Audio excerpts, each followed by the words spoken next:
Effort, we have a special message from the CEO of Thales Alenia-Space, and its messages to the teams who made this mission possible.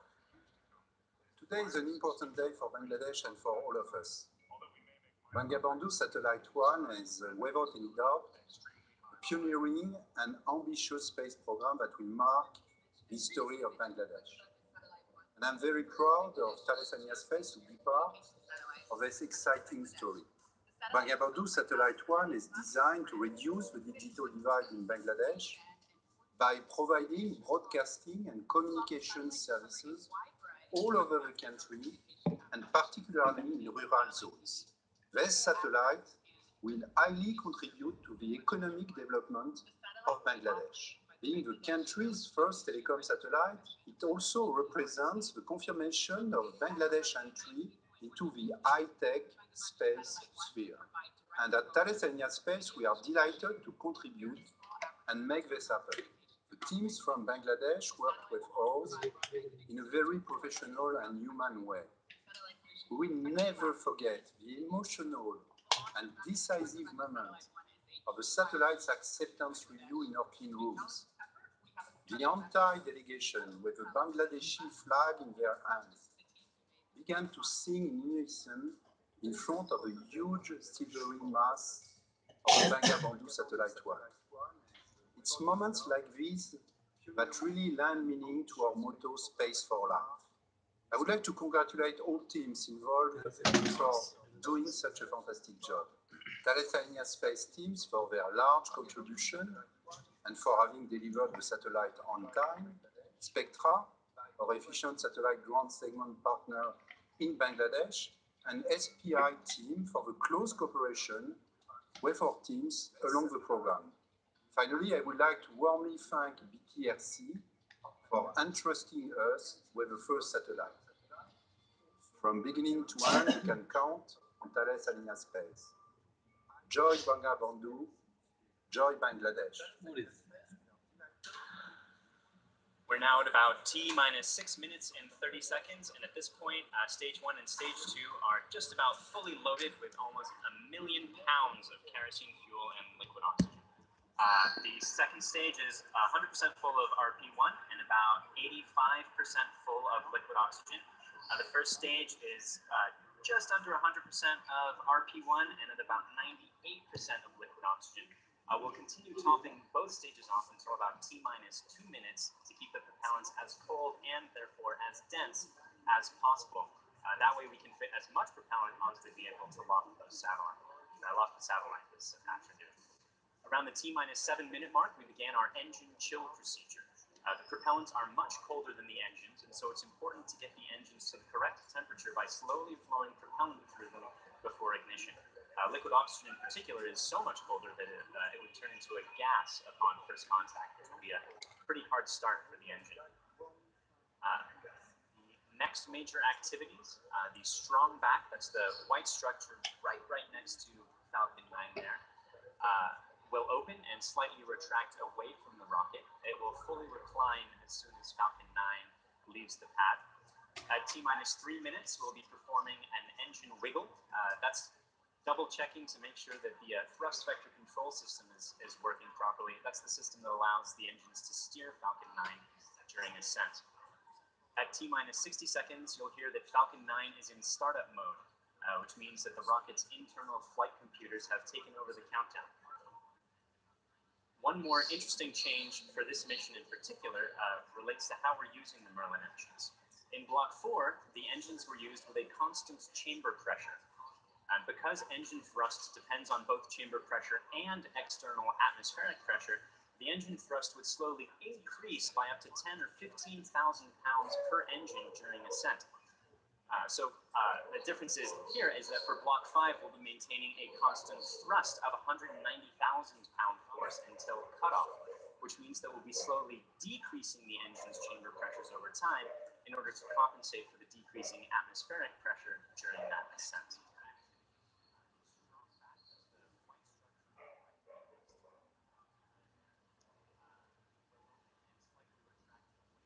Again, for today's mission, we are looking to recover the first stage.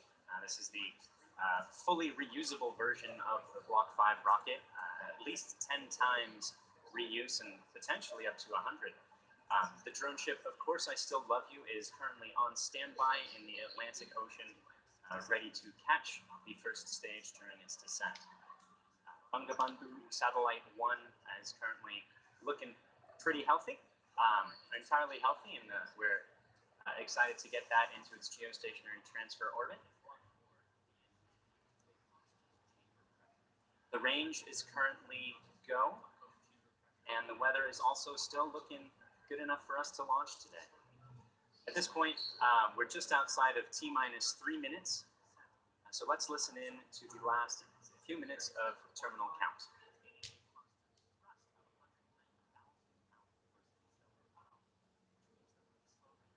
Stage 1 also complete.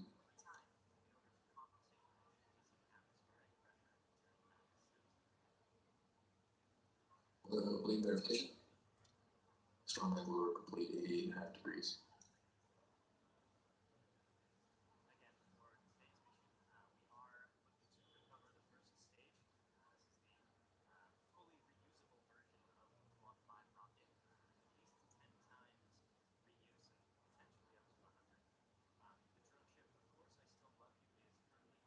Stage 2 done at full secure.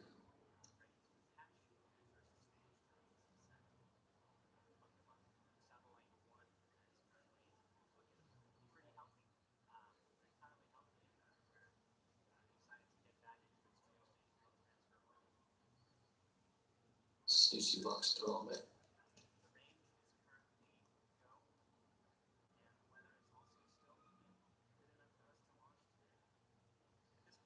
Stage 2 lights will be.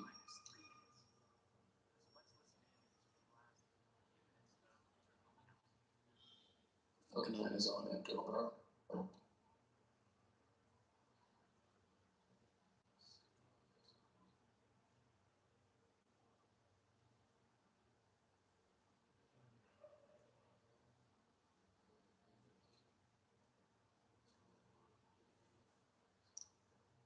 Gas closeouts is running.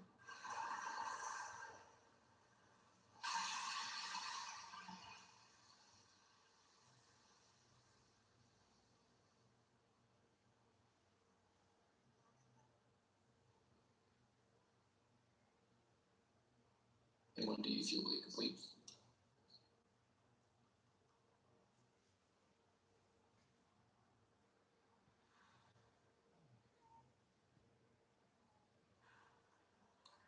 AFTS ready to launch.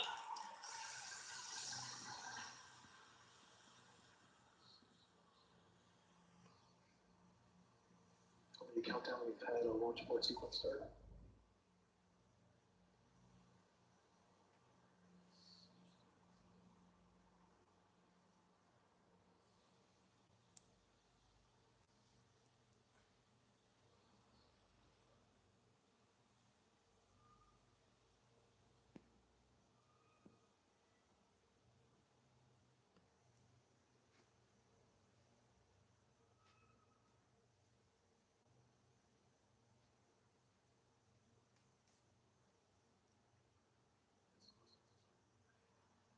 It looks like just after Falcon 9 entered startup mode, it threw an abort. We're currently looking into a little more details to see if we're able to continue today's mission. If not, we'll be using our backup date tomorrow at about the same time.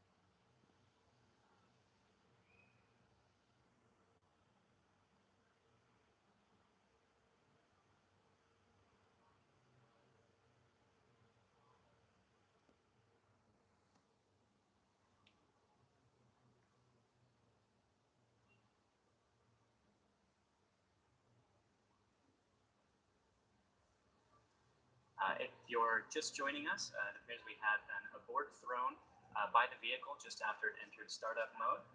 These abort sequences are important to make sure that the Falcon 9 is in its best shape in time for any launch. So we're much happier to take those aborts beforehand rather than continue when there's any risk to the vehicle. If we have to go tomorrow, we'll be checking to see exactly what's happening through the abort today. The backup launch window opens tomorrow at 4:14 p.m. Eastern Time, or 8:14 Universal Coordinated Time, and closes at 6:21 p.m. Eastern Standard Time, or Eastern Daylight Time, or 10:21 Universal Coordinated Time.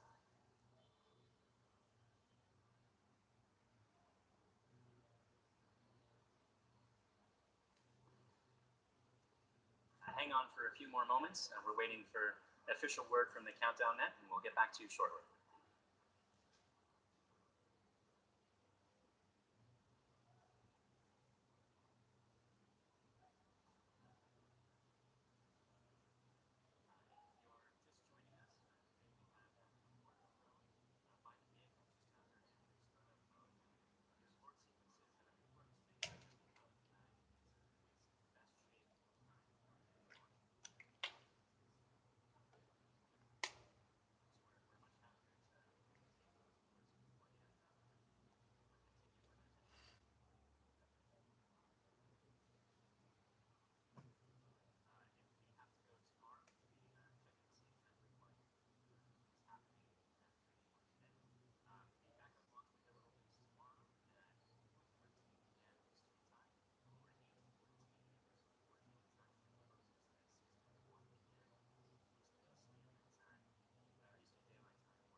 Again, if you're just joining us, we had an abort just before our predicted launch time of 5:47 p.m. Eastern Time.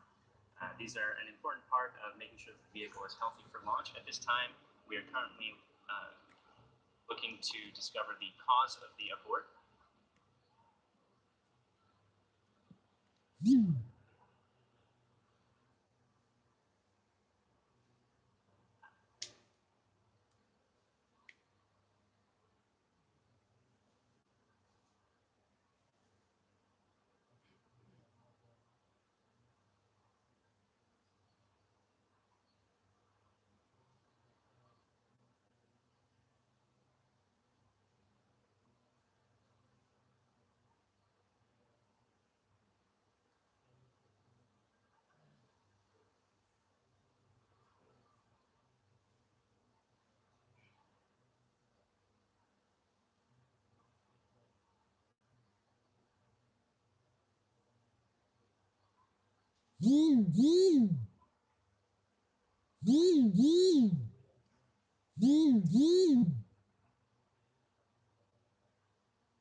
We're still looking to discover the cause of the abort that Falcon 9 threw just inside T-minus 1 minute.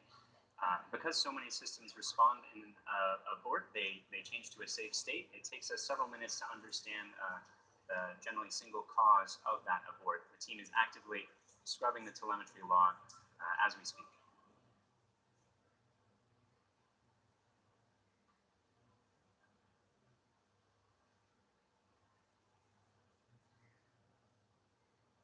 CLD on countdown 1. Vehicle is safe. Please stand by while we're reading data.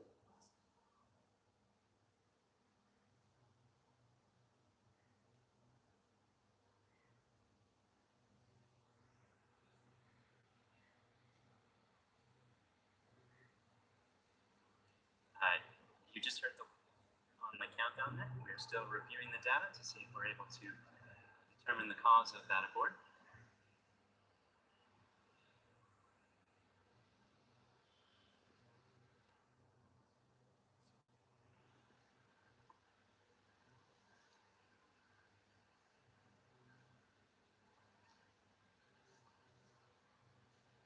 Still looking to discover the cause of the abort. You heard the launch director announce that the vehicle is safe and gave the okay for payload to go back to external power.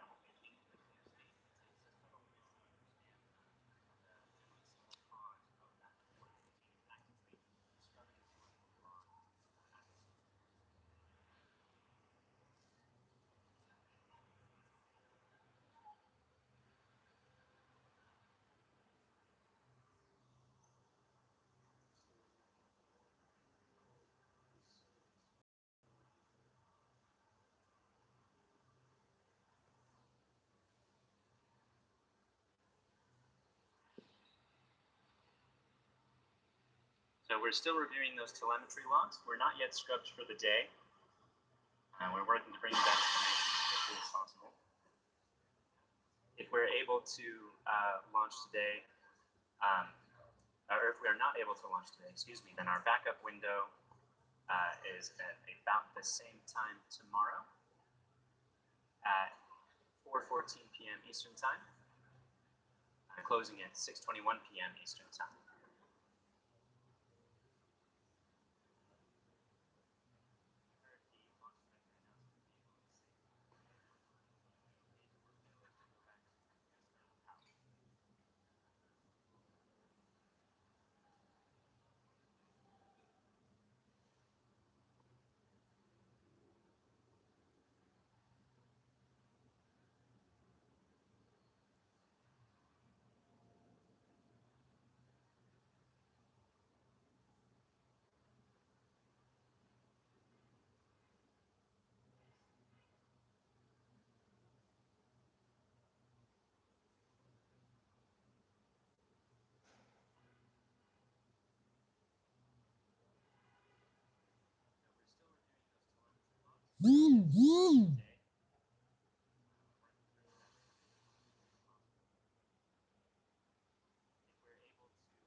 We are still continuing to look at the data to determine if we can understand the cause of this afternoon's abort. Aborts are part of the standard process. Again, it's good to make sure that the Falcon 9 is completely ready to go, both the ground systems and the vehicle systems as well. And double checking those is vastly preferable to having any sort of a problem during flight. There's still a chance that we may be able to launch today, and we're working to see if that's going to be possible. Otherwise, we'll aim for a backup launch window tomorrow afternoon.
You're just joining us, we had an abort at the very final stages of countdown within 1 minute for a launch time of 5:47 p.m. Eastern Time. Falcon 9 through the abort, and they're part of the standard process. We're still continuing to look at the data to conclude even if it was a ground problem or a vehicle problem. Because at T-1 minutes, the flight computers go into startup mode, the process of understanding that abort is a little more difficult than at other times in the countdown. So we're reviewing those telemetry logs to make sure that we're understanding it. There is still a chance that we can make it work for today's window. We're currently exploring if that's a possibility.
And if you're just joining us, you can see that it's a T-minus 15-minute clock at the moment in a state, which means we're in a hold state. We threw in a board at just inside of T-minus 1 minute as Falcon 9 had taken control of the countdown. Those aborts are part of the standard process to make sure that everything is working just as we're expecting. Much better to have those sorts of signals on the ground rather than any time during ascent.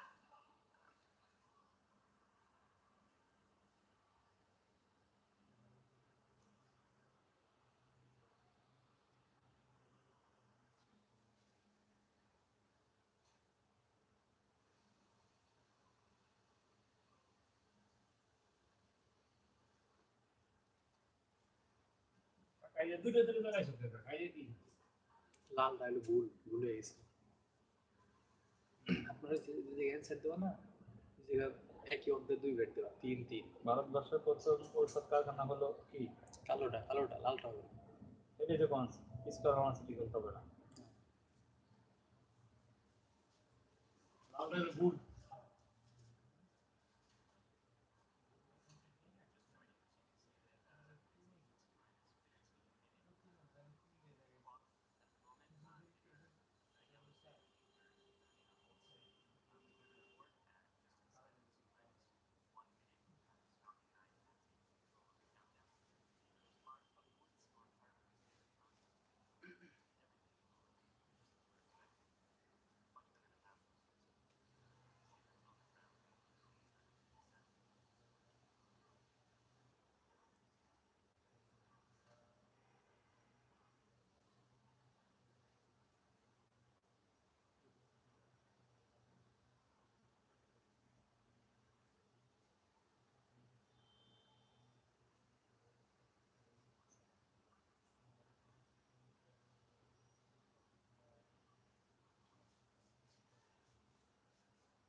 CLD on countdown and officially script for today, preparing for the 24-hour recycle.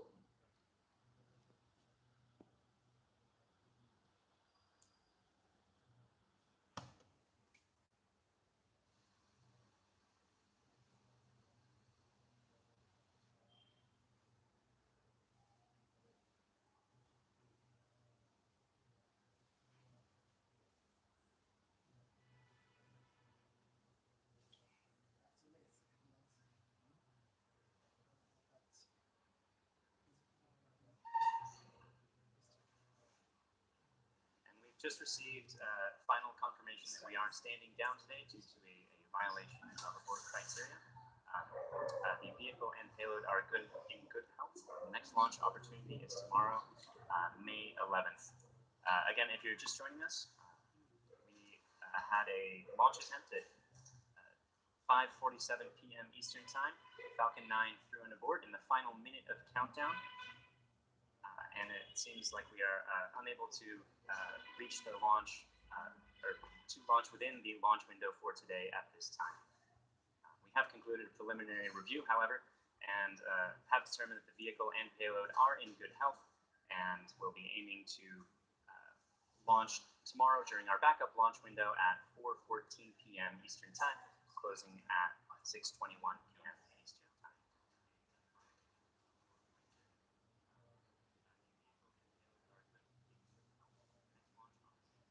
At this point, we'll conclude the webcast. Thank you again for joining us, and we hope to see you for tomorrow's launch attempt at, again, 4:14 p.m. Eastern Time. Thank you again.